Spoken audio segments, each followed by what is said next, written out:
Alrighty, yes, what is going on, guys? In today's video, we're going to be going over the balance changes and changes to certain units, mechanics, and everything like that for 27.1. Kind of excited. A lot of things have been changed. The meta is going to be changed around, and a lot of people are going to say that Genie is dead or Genie does not work anymore. However, I'm going to be pretty excited to tell you guys that it's really not going to matter in the grand scheme of things. I got a whole new video that's going to come out to change the kind of show you guys why Genie's still going to be top 3, but that's going to be a separate video. But we're going to go over it. Genie is going to be the first thing that is balanced and reworked. There's a new mechanic to it and how it works. I'm going to kind of go into how to explain it and go through it. But Genie, its normal damage all the way up to 200 stacks is fine. It's not changed. It is the stacks after that are going to be changed. So you go from 0.75 per charge to 0.65. Not a huge change over time, and within hundreds and hundreds of stacks, it'll slowly build up. We're not going to have any 8-minute Genie games. However, it's gonna be pretty meta still, so it's not completely dead. It's going to be easily top 3.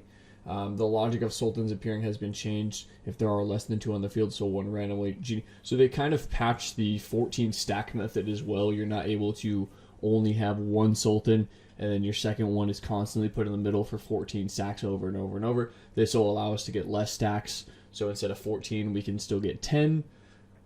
I'm sure there's going to be a workaround or fix for something like that, or something to get abused. But basically, if you, for instance, had 2 Sultans and one of them got killed in the late game, then one of your other random Genies on the board would become another Sultan. So this kind of helps us out in the late game, especially if you have Gunslinger. If a main Sultan got killed, another Genie would just randomly become a Sultan. You move that Sultan back into the slot. So, I mean, I understand what they did for the mechanic. However, late game, this this helps us out a lot more than anything else. But, you know, I understand what they're trying to do. Which got a huge nerf. Healing monsters at the unit starting level is now weaker, 30 to 25%. Increase in the power of healing monsters per unit is now lower, 7%, or 7 was 7, now 5. Max value is from 96 to 75. That's a huge tank in healing stuff, which is huge. Toxic got a massive nerf in this update. I'm for it. I know somebody who was against it because they enjoy playing it. I think it'll make the game more enjoyable and more fun, especially for the people in the beginning stages of the game where Witch is completely just, it overruns all aspects of the game if you don't have a cleanse.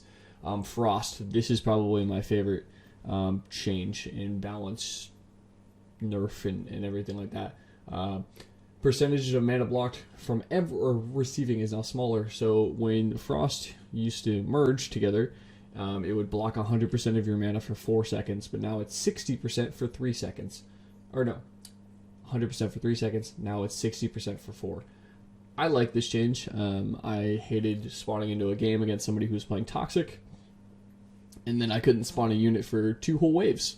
And now I can actually spawn units. I think Toxic is going to be absolutely dead after this, but maybe I'm wrong. I got a friend that says he has a new Toxic meta coming, so we might actually do a video about Toxic and the Toxic meta. We're going to kind of, another video. Like, I got things coming. This balance change alone has excited me for the next coming videos. Crystal Master got changed. Armor reduction is now limited smaller, 100 to now 75%. I know a lot of people in the later stages of the game and the end game, like Spirit Master or even Bard decks, were using Crystal Mancer as huge armor break units. Don't know if this is going to be now optimal or better than using Trapper. However, not for me to test. Somebody else will probably do it. Damage against monsters in a single chain is now greater, so they buffed the damage, but you know, people aren't using it for for the damage. Bruiser got a buff.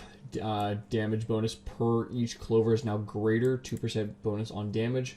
I'm sure that'll stack really nice, and damage per each clover after 30 charges is now greater, with another percentage tacked on there. Blade Dancer got a nerf. An effect was added during the talent that dancing state. The dancer's attacks now have a 25% chance of bouncing to a neighboring monster. Blooming Dash damage per bonus flower after 50 charges is now smaller by a pretty good chunk, a lot more than Genie.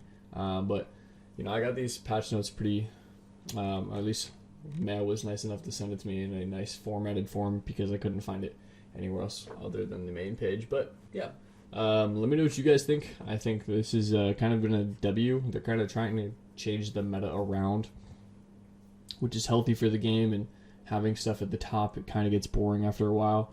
I do believe that the top meta unit now, after seeing this stuff, will be Bard again. Bard has yet to be touched, but it just, I mean, it's a solid unit. It scales really well, and it's not super overpowered. You just need to be really, really skilled with it. But I honestly think that Genie can still probably make a run for its money, so we'll see. We'll see. I have a few tests and videos to do, but drop a link in the video, subscribe if you guys are new, and always, if you guys are using my game store, use my code. I would really appreciate it, and I'm out.